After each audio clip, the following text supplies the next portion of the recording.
Nouvelle vidéo les gars, on va parler jambes dans cette vidéo. Si je devais garder seulement 3 exercices pour avoir des énormes jambes les gars, lesquels ce serait? C'est tout ce qu'on va voir dans cette vidéo. Alors forcément on va parler des quadriceps et des ischios. Parce que c'est pas comme par exemple, je sais pas, les pecs. Bon bah tu vas juste cibler les pecs. Là il faut cibler les gars plusieurs muscles à la fois. Donc je vous ai fait les gars un top 3. C'est un peu tu vois un top 3 comme si je devais garder 3 exercices toute ma vie les gars pour les jambes. Donc ça n'a pas été évident forcément, mais avec mon expérience les gars des 7 dernières années de muscu, j'ai pu voir quel exercice pour les jambes était le plus efficace. Donc c'est exactement ce que je vais pouvoir vous donner maintenant. Je vais pouvoir également vous donner les gars la technique d'exécution avec moi-même qui effectue l'exercice en vidéo. Donc restez bien jusqu'à la fin les gars et surtout testez-les ces 3 exercices en salle de sport pour littéralement avoir des grosses jambes. Et avant qu'on attaque la vidéo, souvenez-vous les gars que il y a une phrase qui est connue, c'est never skip leg day. T'as pas le droit de louper le jour des jambes. Je vois beaucoup des fois des go muscu qui me disent oui mais tu sais je fais pas les jambes parce que je fais du foot le week-end. Non mais tu sais parfois avec mon grand-père on fait du vélo. Frérot, t'es pas un go muscu si tu taffes pas les jambes. On est 100% d'accord là-dessus. En fait les jambes c'est ça qui va vraiment donner un effet esthétique à ton corps. Si t'es musclé en haut et t'as pas de jambes, ça va pas être fou. La deuxième des choses c'est que comme je répète souvent, si tu veux prendre du haut du corps, il faut muscler les jambes. Parce que tu vas tellement booster ton système hormonal en travaillant les jambes, qui sont les plus gros muscles finalement de ton corps, que forcément derrière, tu auras une meilleure réponse anabolique également sur le haut du corps grâce aux hormones, etc. Je ne vais pas rentrer en trop de détails, mais en gros, c'est ça. Et troisième des choses, ça va aussi te forger une force de caractère, une résilience. Tu es d'accord avec moi, quand tu travailles les triceps, c'est pas aussi dur que quand tu vas t'entraîner et mettre lourd sur les jambes. Donc avec les années, en fait, au début, tu n'aimes pas forcément les travailler. Et tu vas voir qu'au final, tu n'auras pas le choix que d'aimer les séances jambes. Parce que c'est tellement compliqué, c'est tellement dur, que tu vas finir par aimer ce processus de douleur. J'aime bien dire, tu vas trouver du confort dans l'inconfort en quelque sorte. Et c'est vraiment le conseil que je te donne, c'est que tu dois vraiment trouver ce confort, tu vois, dans les séances jambes.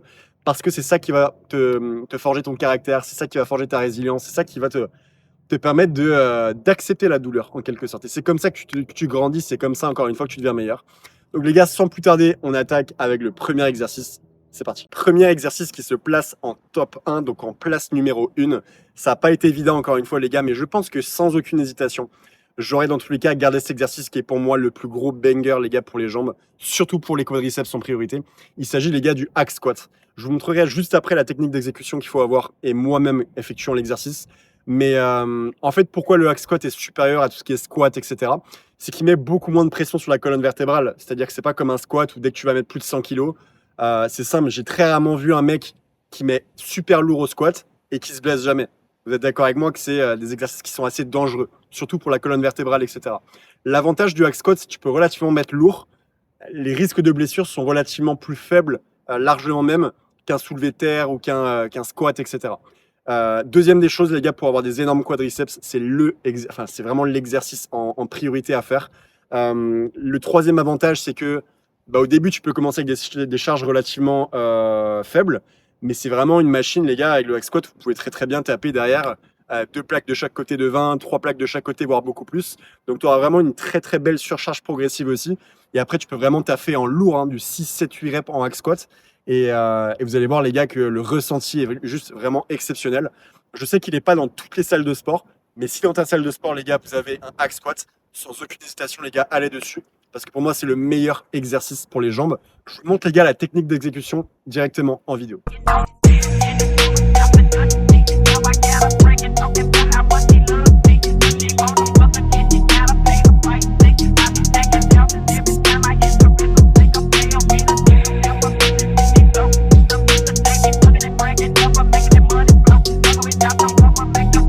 On enchaîne les gars avec le top 2 maintenant sur la deuxième place. Ça n'a pas été évident parce que j'ai hésité un peu avec un autre exercice. Mais pour moi, le top 2, si je devais garder cet exercice-là pour la place numéro 2, il s'agirait les gars des fentes marchées qui m'ont vraiment permis sur les dernières années de muscu de passer littéralement un gros cap sur les jambes.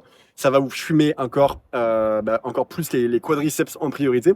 Après, ce qui est cool, c'est que tu peux un petit peu varier aussi la grandeur de tes pas sur les jambes. Au plus tu auras des pas qui seront grands, au plus tu seras sur les fessiers et les ischios, au plus tu auras des pas qui seront relativement étroits, au plus tu cibleras les quadriceps. Mais en tout cas, les gars, vous pouvez très bien commencer avec des haltères de 10 kg au début. Et moi, je faisais des fentes la dernière fois à 30 kg par exemple. Vous voyez, donc tu as vraiment une belle surcharge progressive. Et le ressenti, les gars, est ouf.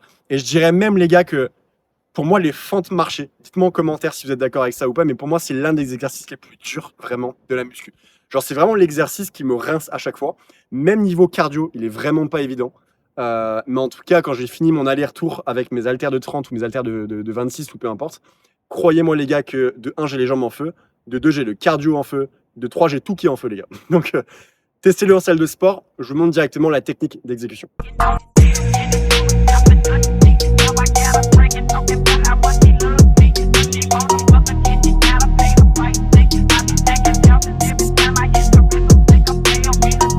Vous avez vu les gars qu'à ce stade de la vidéo, on a mis bien le focus comme il faut plutôt sur les quadriceps. Non pas que les ischios et les fessiers ne rentrent pas sur les 2 premiers exercices, mais on va dire que c'est un peu plus secondaire. Là, pour mon top 3, si je devais garder 3 exercices, donc maintenant on va parler de mon top 3, il va mettre beaucoup plus l'accent sur les ischios et sur les fessiers. Ça n'a pas été encore simple de choisir sur ce top 3-là. Mais pour moi, le top 3, ça va être de la presse inclinée. Je vois trop d'erreurs pour souvent des pratiquants de muscu qui font la presse inclinée pour les quadriceps. Alors que croyez-moi que sur la presse inclinée, tu recrutes beaucoup plus tes fessiers et tu recrutes beaucoup plus en priorité tes ischio-jambiers. Donc les gars, la presse inclinée et surtout le faire en unilatéral, ça va littéralement vous déglinguer les gars la chaîne postérieure. Alors forcément aussi les quadriceps vont prendre, mais en priorité tu auras les fessiers, les ischios, les mollets aussi forcément. Mais les gars, ça fait cet exercice-là un exercice vraiment redoutable. Ce qui fait que c'est super smart d'avoir choisi ça parce que sur mes 2 premiers exos, on est beaucoup plus sur les quadris. Et là, pour le 3e exercice, on est beaucoup plus sur les fessiers et donc sur les ischios. Donc les gars, je vous montre la technique d'exécution. Faites-le les gars en unilatéral si vous pouvez. C'est encore beaucoup plus smart, beaucoup plus intéressant en termes de recrutement musculaire si vous pouvez. Aussi, vous allez mettre beaucoup moins lourd parce qu'à un moment donné, si tu fais de la presse avec les 2 jambes, tu es d'accord avec moi que c'est un peu relou de mettre 150 plaques de 20 à chaque fois que tu n'as pas le temps. Donc faites-le en unilatéral, mais 1, 2, voire 3 plaques de 20 de chaque. Et croyez-moi les gars que ça va vous fumer littéralement les jambes.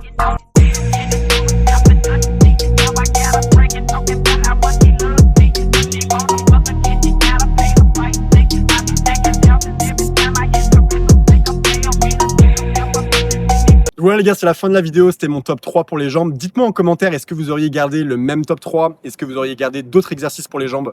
Je pense que ça va en aider plus d'un aussi qui me demande souvent comment tu as eu les jambes, comment bosser ses jambes. Les gars, testez vraiment ces 3 exercices si vous commencez la salle, même si vous êtes intermédiaire. Et dites-moi un petit peu aussi en commentaire les gars votre ressenti par rapport à ça. Mais croyez-moi que le ressenti va être extraordinaire. Sur ce les gars, c'est la fin de la vidéo. Je vous invite également les gars à liker, à vous abonner, à commenter. Ça aide énormément les gars pour le référencement de la chaîne. Je sais qu'il y a encore des personnes qui regardent les vidéos et qui sont toujours pas abonnés les gars. Donc je compte sur vous littéralement, ça vous prend 30 secondes. Sur ce les gars, je vous dis à très vite. Prochaine vidéo, demain ça ne change pas. Tous les jours les gars, une vidéo YouTube sur cette chaîne là. Donc les gars, c'est tout pour moi. Prenez soin de vous et je vous dis à demain pour une prochaine vidéo.